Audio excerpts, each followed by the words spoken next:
जय श्री राम। प्यारे भक्तों आप सभी का मेरे YouTube चैनल जीवन के रंग में बहुत बहुत स्वागत है। और प्यारे भक्तों, जैसे कि हम सभी सुन रहे हैं पवित्र श्री रामायण का पाठ, तो चलिए शुरू करते हैं आज फिर से पवित्र श्री रामायण का पाठ। श्री राम जी का चरित्र जो कि पावन पवित्र है, जिसके लिए मुनि सुर नर गंधर्व इत्यादि सभी इनके पावन चरित्र का गान करने के लिए उत्साहित रहते हैं। तो ऐसे ही पावन चरित्र को हम भी पठन करते हैं, श्रवण करते हैं।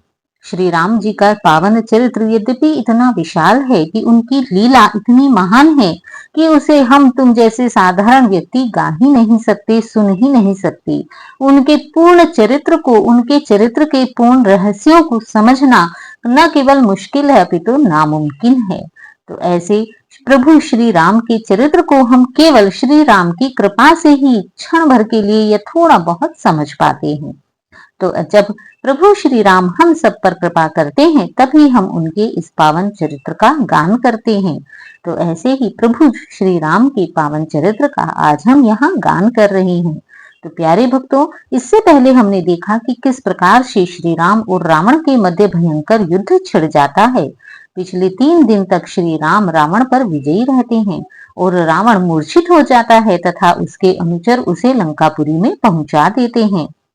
जब रावण की मूर्छा समाप्त होती है तथा रावण को चेतना आती है, तो अपने आप को महलों में देखकर रावण क्रुद्ध हो जाता है तथा अगले दिन के फिर श्री राम से युद्ध करने के लिए निकल पड़ता है। तो चलिए आरंभ करते हैं कि इसके पश्चात अगले दिन युद्ध में क्या होता है। किंतु उससे पहले प्रतिदिन की तरह मना लेते हैं अपनी गणपति गणेश को। ॐ गजाननं भूतगणाधिसेवितं कपितजम्बूफलचारुभक्षणम् उमासुतं शोकविनाशकारकं नमामि विघ्नेश्वर पादे पंकजम। जय श्री राम। और अब बुला लेते हैं भक्तों के वीर शिरोमणि श्री हनुमान जी को। कथा प्रारंभ होत है, सुनो वीर हनुमान। आन विराजो सभा में, करो नाथ कल्याण। सियावर राम जय जय राम, मेरे प्रभु राम जय जय। करो कल्याण जय जय राम। जय श्री राम। तो प्यारे भक्तों, आज हमारी इस कथा में श्री राम करेंगे रावण का वध। तो चलिए उससे पहले श्री राम की स्तुति कर ली जाए।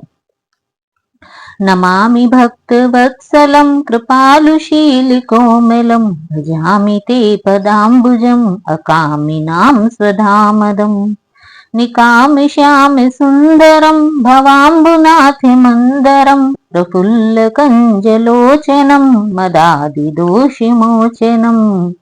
नमामि भक्तवत्सलं, नमामि भक्तवत्सलम्।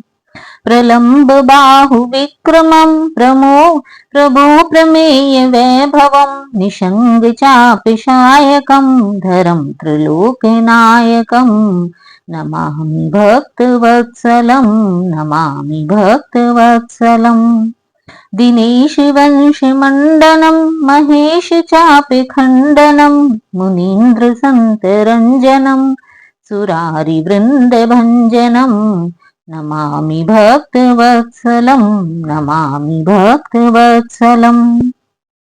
मनोजवैरिवन्दितम् अजादिदेवसेवितं विशुद्धबोधविग्रहं समस्तदूषणापहम्। नमामि भक्तवत्सलं, नमामि भक्तवत्सलम्। नमामि इन्दिरापतिं सुखाकरं सतां गतिं भजे सशक्तिसानुजं शचीपतिप्रियानुजं। नमामि भक्तवत्सलं, नमामि भक्तवत्सलं। नमामि भक्तवत्सलं, नमामि भक्तवत्सलं। जय श्री राम। तो प्यारे भक्तों, शुरू करते हैं श्री राम की कथा। यह कहकर रावण उठा, छोड़ नारी का ध्यान। अगले दिन के युद्ध का किया समस्त विधान। और जैसे ही रावण को यह पता चलता है कि वह युद्ध भूमि से मूर्छित होकर सेवकों के द्वारा अपने महल में लाया गया है, तब यह सुनकर रावण क्रोधित हो जाता है तथा कहता है कि सच्चे योद्धा युद्ध से मूर्छित होकर वापस नहीं लौटते। वे या तो युद्ध में शत्रु का विनाश करते हैं या स्वयं अपने प्राण गंवा देते हैं। और ऐसा कहकर वह नारी अर्थात मंदोदरी को छोड़कर अगले दिन के युद्ध की तैयारी करने के लिए चला जाता है। था जैसा दृश्य युद्ध का कल, फिर आज वही दर्शाया है। श्री राम और रावण कारण पूरा किसने कह पाया है। वह ही दल बल, वह ही हलचल, वह ही मुठभेड़ झटों की थी। निश दिन की नाई श्याम श्वेत, वह ही रंगत वीरों की थी। वह रण मंडल नभ मंडल था, नक्षत्रों सा निश्चर दल था। जिस रथ पर राम भानु प्रकटे, वह रथ मानो उदयाचल था। और अगले दिन फिर से उसी प्रकार से भयंकर युद्ध होता है तथा श्री राम इंद्र के रथ पर सवार होकर युद्ध करते हैं। रवि के प्रकाश से अंधकार क्रमशः ज्यों हटता जाता था, त्यों ही राम बाण से दिन प्रतिदिन राक्षस दल कटता जाता था। विधवाओं के स्वर लंका में आकाश हिलाए देते थे, पिट्टने निपुती माओं के पत्थर पिघलाए देते थे। सारांश लड़ाई कई दिनों घमसान घोर अत्यंत हुई, कितने माई के लाल गिरे गिनती न अंत पर्यंत हुई। और इस प्रकार से कई दिन तक भयानक घोर युद्ध चलता रहता है। कितने ही शहीद हो जाते हैं, कितनी माओं की गोद उजड़ जाती है, कितनी पत्नियों का सिंदूर उजड़ जाता है, यह कुछ गिनने में नहीं आता। एक दिवस अति कुपित हो उठे कौशलाधीश, काट दिए 10 शीश के क्षण भर में 10 शीश। और फिर एक दिन श्री राम ने अत्यंत क्रोधित होकर रावण के 10 सिर काट दिए। पर उसी समय सबने देखा नूतन सिर प्रकट हुए उसके। सिर थे या जादू के पुतले, कटकर फिर प्रकट हुए उसके।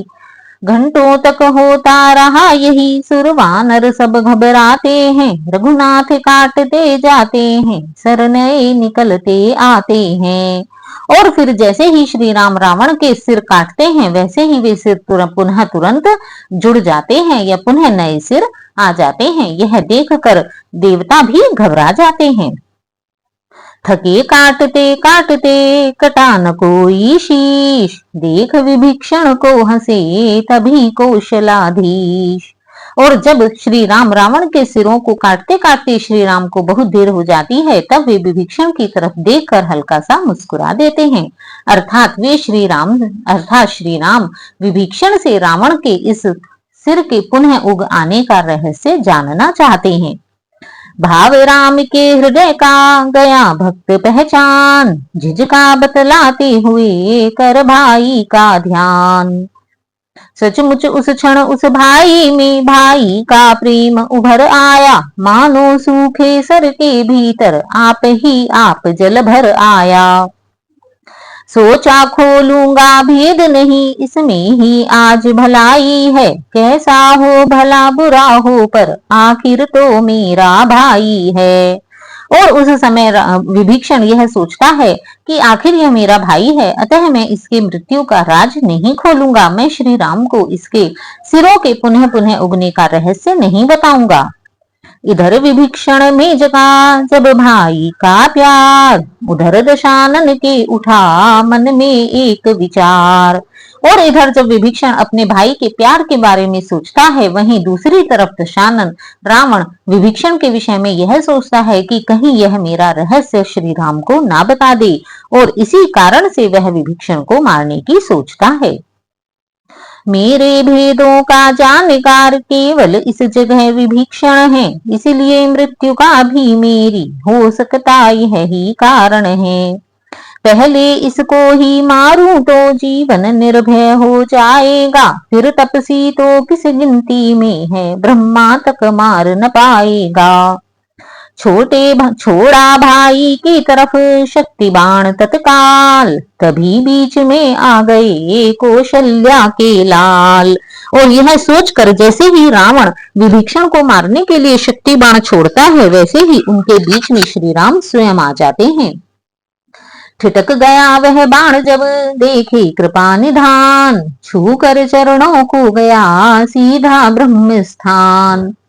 इस दुर्घटना के घटते ही परिवर्तन हुआ विभीषण में, सोचा यह भाई बैरी है, इसको मरवा दूंगा रण में। और जैसे ही रावण विभीषण पर बाण चलाता है, विभीषण के मन में भी भाई के प्रति प्रेम समाप्त हो जाता है। बदले की आग भड़कते ही दौड़ा वह भेद बताने को, तैयार हुआ घर का भेदी सोने की लंका ढाने को। किया निवेदन राम से सुनिए कौशलनाथ, बतलाता हूँ मरेगा किस प्रकार दशमात। सिर बढ़ने की चिंता न करें, यह छाया मृत्युंजय की है, इसको जो जीता रखती है वह माया मृत्युंजय की है। पुष्पों की जगह शिवार्चन में सिर अपने काट चढ़ाए हैं, शायद वे ही सिर अब इसने शंकर से वापस पाए हैं। तब विभीषण बतलाता है कि जब इसने शिव जी के लिए तपस्या की थी, तब पुष्पों की जगह फूलों की जगह उन पर उसने अपने सिर काट काट कर चढ़ाए थे, वही सिर आज भगवान शिव इसे वापस कर रहे हैं। यदि किसी यत्न से महादेव इसके ख्याल से हट जाए, तो सिर की बाढ़ नष्ट होकर असली मस्तक सब कट जाए। और यह अपने हृदय में निरंतर भगवान शिव का जाप करता रहता है, इसीलिए इसके सिर नहीं कट रहे हैं। यदि यह भगवान शिव का जाप करना छोड़ दे तो इसके सिर कट सकते हैं। फिर अमृत नाभि में है इसके, वह ही जीवित रखता खल को, इसलिए छोड़िए शर ऐसे सोखें जो इसके इस बल को। भेद विभीषण भक्त से सुनकर भली प्रकार, प्रभु ने कर शिव वंदना फिर से किया प्रहार। चले मंत्र प्रेरित जभी प्रभु के बाण महान, अमृत सुखाया नाभि का छुड़ा दिया शिव ध्यान। और जैसे ही श्री राम को रावण का रहस्य पता चलता है, वे मंत्रों का ध्यान करके ऐसा बाण चलाते हैं कि उससे रावण की नाभि के अंदर का अमृत सूख जाता है और उसके हृदय से भी भगवान शिव का ध्यान हट जाता है। एक एक कर जब लगे कटने गिरने शीश, तब विचार करने लगा मन में लंकाधीश। भाई से वैर बढ़ाने का क्या फल है देख लिया मैंने, बदला मिल गया मुझे उसका जो उसके साथ किया मैंने। मैं भी कैसा मत वाला था, यो भाई को त्यागा मैंने, भाई भाई ही था आखिर क्यों भाई को त्यागा मैंने। उसके मत पर मैं चलता तो यश मिलता आप भलाई थी, हाँ मैंने उल्टी सभा बीच उसको ही लात लगाई थी। हे राम मारने में मुझको कुछ तुमको न गौरव प्राप्त हुआ, यह रण था भाई भाई का जो ऐसे आज समाप्त हुआ। और तब रावण श्री राम से कहता है, भुजा 18 शीशनो काट चुके अवधेश, गिरा तभी रणभूमि में हो अशक्त लंकेश। मरते मरते भी हुआ उसे तनिक साचेत, आंखें खोली सामने देखे कृपा निकेत। और जैसे ही रावण मरने लगता है, तब उसे थोड़ा सा होश आता है। मानो जीवन मरण वह करने लगा पवित्र, तब प्रभु आज्ञा से उधर बोल उठे सौमित्र।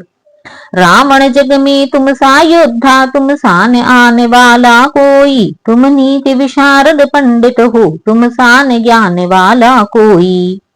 इसलिए मृत्यु से पहले तुम कुछ नीति सिखाते जाओ हमें, हे विज्ञानी अपना अनुभव कुछ तो बतलाते जाओ हमें। मान बढ़ाते भक्त का किस प्रकार भगवान, यही सोच उस होठ पर आई कुछ मुस्कान। और तब श्री राम की इस उदारता को देखकर कि मरते मरते भी श्री राम उसका मान बढ़ा रहे हैं, रावण थोड़ा सा हंस पड़ता है। बोला अब इतनी शक्ति नहीं जो नीति शास्त्र का वर्णन हो, हाँ इतनी सांसें बाकी हैं जिनसे कुछ आज्ञा पालन हो। 2 बातें केवल कहनी है, शुभ कार्य शीघ्र करना अच्छा, दुष्कर्म टले जितना टालो उसका सदैव टलना अच्छा। मैंने सोचा था लंका में मैं क्षीर सागर ले आऊंगा, यह भी सोचा था स्वर्ग तलक जाने का मार्ग बनाऊंगा। तब रावण कहता है कि मनुष्य को शीघ्र कार्य के लिए, शुभ कार्य के लिए शीघ्रता करनी चाहिए। शुभ कार्य जितनी जल्दी हो उतनी जल्दी कर देना चाहिए, किंतु बुरे कार्य को जहां तक संभव हो सके वहां तक टालना चाहिए। पर आज आज करते करते मुझसे कर्तव्य रह गया, वह मन ही में रही कामना, वह रह गई अपूर्ण योजना। वह पर नारी चोरी करने का कर डाला कार्य शीघ्रता से, परिणाम उसी का यह पाया, चल दिया आज मैं दुनिया से। अच्छा यह नीत समाप्त हुई कहनी अब एक हृदय की है, तुम समझे हो हम जीते हैं पर नहीं जीत मेरी ही है। अपने जीते जाने न दिया लंका में राम तुम्हारे को, जा रहा तुम्हारे आगे ही देखो मैं धाम तुम्हारे को। और इस प्रकार रावण कहता है कि हे राम, यद्यपि तुम मुझसे जीत गए हो किंतु फिर भी मैं ही तुमसे जीता हूँ, क्योंकि मेरे जीते जी तुम लंका को नहीं पा सके, लंका में नहीं जा सके, किंतु मैं तुम्हारे जीते जी तुम्हारे हाथों से मरकर तुम्हारे ही धाम को जा रहा हूँ। अर्थात इस प्रकार रावण यह प्रकट कर देता है कि हे राम, मैं जानता हूँ कि तुम कोई साधारण मनुष्य नहीं हो, अपितु तुम स्वयं ईश्वर के अवतार हो और तुम वैकुंठ लोक से स्वयं मुझे मारने आए हो। अतः तुम्हारे हाथों से मृत्यु को प्राप्त कर मैं मोक्ष को प्राप्त कर तुम्हारे ही लोक को जा रहा हूँ। मुझसे पापी दुष्ट का मरना ही है ठीक, खोली थी मुझ नीच ने बंधु बैर की लीक। इस प्रकार कहकर बढ़ा आगे लंकानाथ, भक्त विभीषण से मिला आतुरता के साथ। प्रेम सिंधु में ले हुए अच्छे बुरे विचार, खोए दो बंधुओं ने अपने सभी विकार। तभी अचानक राम के कर से निकला बाण, अंतिम सिर भी काट कर खींचे उसके प्राण। और तभी श्री राम अपना अंतिम बाण छोड़ते हैं, जिससे रावण का अंतिम सिर भी कट जाता है और रावण मृत्यु को प्राप्त हो जाता है। सिर दस वादश शीश का प्रभु पद गिरा तुरंत, धड़ भाई पर ही रहा हुआ इस तरह अंत। सुना विभीषण का तभी सबने हाहाकार, वह भी धड़ के संग गिरा सुध बुध सभी विसार। और इस प्रकार जैसे ही विभीषण अपने भाई से गले मिलता है, रावण मृत्यु को प्राप्त हो जाता है तथा रावण का धड़ विभीषण की गोदी में रह जाता है। आखिर रावण विभीषण का भाई था, अतः इस समय विभीषण के मन में अपने भाई के प्रति अत्यधिक प्रेम उत्पन्न हो जाता है और वह विभीषण की मृत्यु पर उनका हृदय अत्यंत दुखी होकर हाहाकार कर उठता है। जब चेत हुआ तो चिल्लाया, मैंने ही घर को ढाया है, हाँ भाई होकर भाई का रण में संहार कराया है। वह बड़ा भ्रात था अनुचित क्या उसने जो लात लगाई थी, पर मैंने इतने पर ही क्यों उससे शत्रुता बढ़ाई थी। अपमान लात से समझा तो मुझ में सहिष्णुता रही कहाँ, शिष्टता गई नम्रता गई फिर भला साधुता रही कहाँ। संकुचित चित्त हो का होने से अनुचित यह हुआ मुझी से था, भाई था बड़ा गुणों में भी लंका का मान उसी से था। और इस प्रकार विभीषण अत्यंत विलाप करता है और जैसे ही मंदोदरी को रावण की मृत्यु का समाचार मिलता है, मंदोदरी भी विलाप करते हुए वहां पर आ जाती है। इतने में मंदोदरी आई करती हाय, गिरी लाश पर चीख कर हाँ लंका के राय।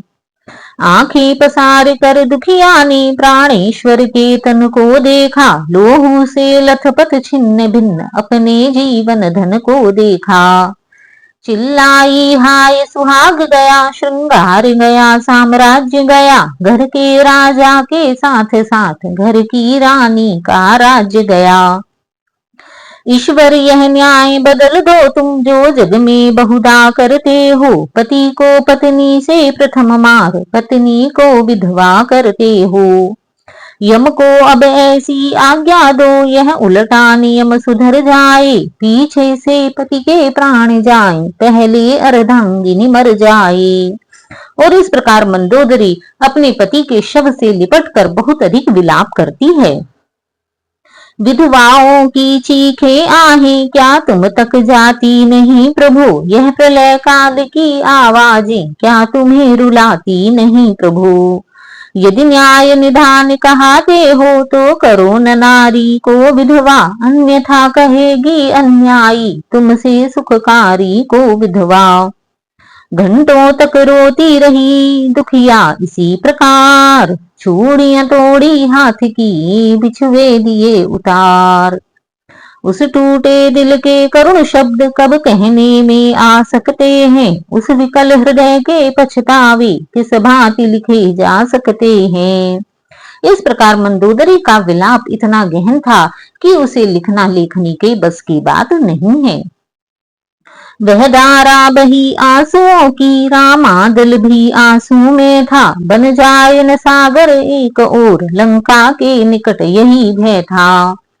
प्रभु ने मंदोदरी की दशा निहारी दीन, उधर विभीषण भक्त को देखा दुखी मलिन। रह न सके आगे बढ़े, दिया बहुत उपदेश। दबा वियोगी जनों में कुछ वियोग का क्लेश।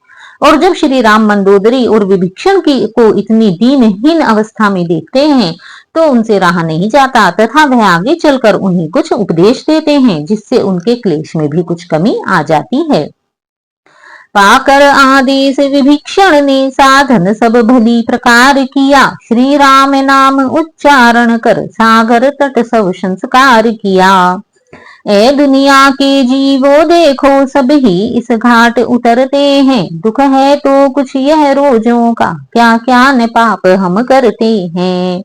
इसीलिए हे मनुष्यों, तुम सभी देख लो कि हर व्यक्ति को इस संसार में आना है और जाना है, तो भला हम इस संसार में जीते जी पाप क्यों करते हैं। जाता है संसार से और न कोई संग, आंखें हो तो देख लो दुनिया का यह रंग। जब यह लीला हो चुकी, तब बोले रघुराज, लखन विभीषण राज को राज तिलक दो आज। जो आज्ञा कहकर चले अनुज भक्त के साथ, बना दिया शुभ समय में उसको लंकानाथ। और तब लखन विभीषण जी का राज तिलक कर देते हैं। भक्त विभीषण के जभी सजा शीश पर ताज, आपस में कहने लगा सारा असुर समाज। रावण राजा तो कहते थे, यदि राम जयी हो जाएंगे, तो इस लंका की ईंट ईंट कौशलपुर को ले जाएंगे। और तब संपूर्ण असुर समाज इस प्रकार से बातें करता है। पर वे तो आए भी न यहाँ, भेजा है केवल लक्ष्मण को। वह भी इस कारण से भेजा, दे जाए राज्य विभीषण को। मानो लंका वालों ही को रघुनंदन ने जीती लंका, लंका वालों ही को दे दी उनकी यह सोने की लंका। यह देश जाति है धन्य, जहाँ प्रकटे राजा दानी ऐसे। वह कोख धन्य जिससे पैदा होते हैं सद्ज्ञानी ऐसे। हम तो इस समय देखते हैं, परिणाम हुआ है यह रण का। हर मन पर राज्य राम का है, हर तन पर राज्य विभीषण का। भक्त विभीषण हो गए विधि पूर्वक लंकेश, हनुमत ने आकर दिया तब प्रभु को संदेश। और जब विभीषण लंका के राजा बन जाते हैं, तब हनुमान जी आकर बताते हैं कि हे विभीषण जी, अब शीघ्रता से ऐसा प्रयास करिए कि माता सीता को भी आप श्री राम के पास भिजवा दीजिए। बोले राजन कीजिए ऐसा अभी प्रयास, पहुंचे जिससे जानकी शीघ्र नाथ के पास। यह सुन लगे प्रबंध में लंका के महिपाल, भेजा सीता के निकट दासी दल तत्काल। त्रिजटा ने कहा बधाई लो, विध्वंस निशा उत्पात हुआ। हो गए प्रकाशित रवि कुलपति, पत्नी के लिए प्रभात हुआ।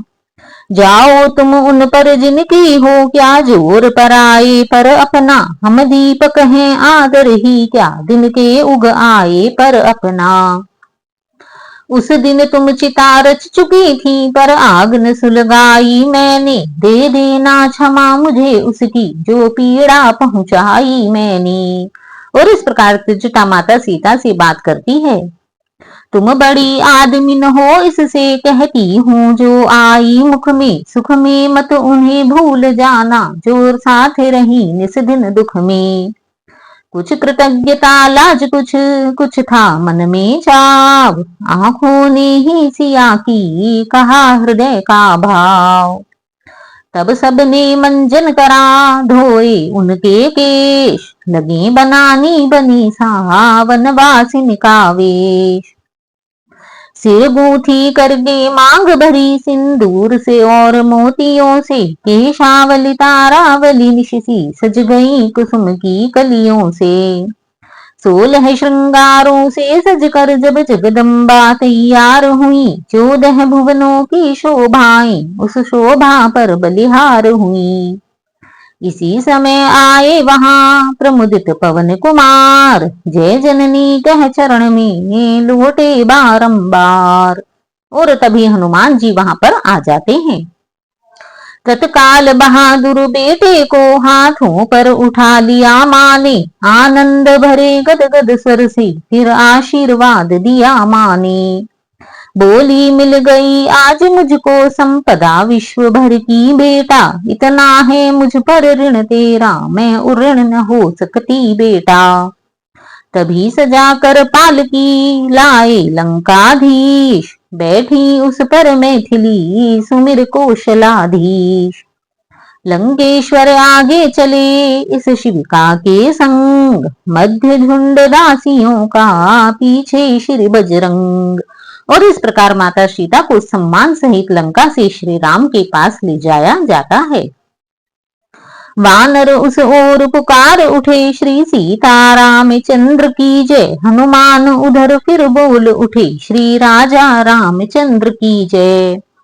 अब तो जय का वह तार बंधा मानो जय जगत कर रहा हो, पृथ्वी नव मंडल जल जंगल सब में जयकार भर रहा हो। वृक्षों से ऐसी वायु चली जो फूली अंगन समाती थी, इस समाचार को बार बार कौशलपुर तक पहुंचाती थी। फिर लौट वहीं पर आती थी, शिविका का वस्त्र हटाती थी, जग जननी का प्रिय दर्शन कर सौरभ से भर भर जाती थी। और उस समय इतनी मंद मंद वायु चलती है कि मानो वह भी खुशी का से फूली नहीं समा रही है। रोक सका कपिदल नहीं मन की तरल तरंग, दौड़ा दर्शन के लिए पिछली जय के संग। प्रभु बोले शिविका ठहराओ, पैदल सीता को आने दो, उत्साही वानर मंडल को दर्शन का लाभ उठाने दो। जी जान लड़ा कर जयी बने उन भक्तों से लज्जा कैसी, वनवासी जीवन है जिसका उसको राजसी छटा कैसी। इस आज्ञा ने पाल की रुकवा दी अविलंब, बाहर आई मुदित मन जग जाया जगदम्ब। ज्यों उदयाचल फाड़ के हो रवि प्रभा प्रकाश, तो जननी की ज्योति से चमके मही आकाश। और माता सीता जैसे ही पालकी से बाहर आती हैं, मानो संपूर्ण प्रकृति चमक उठती है। चतुरा चंचल चक्षुएं चकित चितै चहुओर, रामचंद्र मुख चुकंद्र की सचमुच बनी चकोर। सोचा हनुमत ने तभी आज देव अनुकूल, स्वामी स्वामिनी के लिए ले आऊं कुछ फूल। और तभी हनुमान जी के मन में अपने प्रभु श्री राम और माता सीता की पूजा करने का विचार आता है, और वे इसके लिए कुछ फूल लेने उपवन में चले जाते हैं। उस ओर भक्ति से भरे हुए बजरंग चल दिए उपवन को, इस ओर वियोगिनी ने आकर देखा अपने जीवन धन को। पर जीवन धन ने अपना मुख दूसरी ओर कर लिया वहीं, मानो निज मन के भावों को भामा पर प्रकटित किया वहीं। पति मन की सब भावना गई जान की जान, सोचा प्रभु जो सोचते वह ही करूं विधान। अपने चरित्र का चमत्कार दुनिया को दिखलाना होगा, प्रतिबिंब अग्नि को दर्पण कर वैदेही बन जाना होगा। पावक यदि मेरी साक्षी दे तो सब कलंक मिट सकता है, ज्वाला ही में जाकर सोना पहले से अधिक दमकता है। यह सोच लखन को आज्ञा दी, देवर तुम आज्ञाकारी हो, अब भी आज्ञा का पालन कर मेरे सच्चे हितकारी हो। और तभी जानकी जी श्री राम के मन के भावों को समझ जाती हैं तथा अग्नि परीक्षा देने के लिए तैयार हो जाती हैं तथा उसके लिए लक्ष्मण जी को आज्ञा देती हैं। तुम मुझको माता कहते हो तो आज्ञा अंगीकार करो, अति शीघ्र जलाओ ज्वाल यहाँ, कुछ सोचो मत स्वीकार करो। आज्ञाकारी कब भला आज्ञा सकता टाल, जो आज्ञा कह लखन ने वहीं लगा दी ज्वाल। ज्यों ही लपटों का बढ़ा वेग और विस्तार, जग जननी जगदम्बिका कहने लगी पुकार। दुनिया के विश्वासियों को ही ज्वाले उत्तर देना तुम, मन से भी पापिनी हो मैं तो भस्म मुझे कर देना तुम। यह कहकर लिपटी लपटों से कपिदल पर छाया खेद, वहां घटना यह घटी प्रकट में थी पर गुप्त और था भेद यहाँ। और ऐसा कहकर माता सीता उन आग की लपटों में चली जाती हैं। ऐसा कहा जाता है कि जब सीता जी को रावण चुरा कर ले गया था, उससे पहले श्री राम जी ने माता सीता को आग के विरुद्ध आग के अंदर सुरक्षित कर दिया था तथा उनकी छाया को वहां से ले लिया था तथा वही छाया सीता जी लंका की रावण की लंका में बंदिनी बनकर रही थी। और अब इन्हीं छाया को अग्नि को वापस करने के लिए ही यह अग्नि परीक्षा का खेल रचाया गया था। उस दंडक वन का है प्रसंग, पावक में सिया समाई थी, प्रभु आज्ञा से लीला करने छाया की मूर्ति बनाई थी। इस कारण असली बनने को नकली प्रतिबिंब जलाने को, ज्वाला में कूदी जन जननी जग का संदेह मिटाने को। इसी समय पुष्पों सहित आए श्री बजरंग, दंग रह गए देख कर ऐसा रंग कुरंग। और तभी वहां पर हनुमान जी वापस आ जाते हैं। सुना जभी सुग्रीव से माँ का अग्नि प्रवेश, सहान आत्मा से गया मन का दारुण क्लेश। लाल लोचनों से हुई प्रकट क्रोध की ज्वाल, भ्रुकुटी कुटिल कराल कर बोल उठे तत्काल। और यह देखकर हनुमान जी को क्रोध आ जाता है तथा वे कहते हैं, रघुराज आप स्वामी मेरे, कहना कुछ नहीं आपसे है, मुझको तो आज युद्ध करना इस भीषण अग्निताप से है। यह ध्यान रहे हे अग्निदेव है आज तुम्हारा भला नहीं, यदि माता को दे दोगे तुम तो फिर तुमसे शत्रुता नहीं। अन्यथा शपथ मारुति की है, विधि की हरि की शंकर की है, भक्षण कर लूंगा तुमको भी सौगंध राम रघुवर की है। भूमंडल होगा खंड खंड आकाश रसातल जाएगा, जय पाकर अग्निलोक तक पर माता को बेटा लाएगा। पृथ्वी की पंच तत्व वाली सब सृष्टि मिटाई जाएगी, चार ही तत्व से सब जग की रचना रचवाई जाएगी। इतना कह झपटे उधर जभी वीर बजरंग, तभी बदलता अग्नि का देखा सबने ढंग। और जैसे ही हनुमान जी ऐसा कहते हैं तभी अग्नि में से एक पुरुष की आकृति दिखाई देती है। फिर देख विचित्र मूर्ति लपटों में बनती जाती है, वह मूर्ति जगत की जननी को जगपति के सम्मुख लाती है। सीता को प्रभु के अर्पण कर क्षण में वह मूर्ति विलीन हुई, मिट गया अंधेरा अपयश का, प्रकटित यश प्रभा नवीन हुई। अर्थात उसी समय वहां पर अग्निदेव माता सीता को परम पवित्र कहकर प्रभु श्री राम को प्रकट करने को समर्पित कर देते हैं। मानो विमुक्त हो माया से फिर रूप रमा का दमका है, या अग्निदेव की साक्षी से सतवंती का सत चमका है। थी बाएं दिशी अब वैदेही दाएं रघुवीर सुहाते थे, बड़ भागी थे श्री पवन तने चरणों पर पुष्प चढ़ाते थे। शोभा युगल स्वरूप की थी इस समय अपार, गुप्त प्रकट सब शक्तियां होती थी बलिहार। उसी समय पर लोक से विजय बधाई हेतु आए सूक्ष्म शरीर से दशरथ रघुकुल केतु। और ऐसा माना जाता है कि श्री दशरथ जी की आत्मा उस समय तक सूक्ष्म रूप से वहां पर विचर रही थी और उसी समय वह भी श्री राम से मिलने आती है तथा उसके पश्चात श्री राम से मिलकर दशरथ जी की आत्मा मुक्त हो जाती है। कितने ही अनुभवशील पुरुष यह गुप्त रहस्य जानते हैं, जग में दो रूप स्थूल सूक्ष्म कहते हैं और मानते हैं।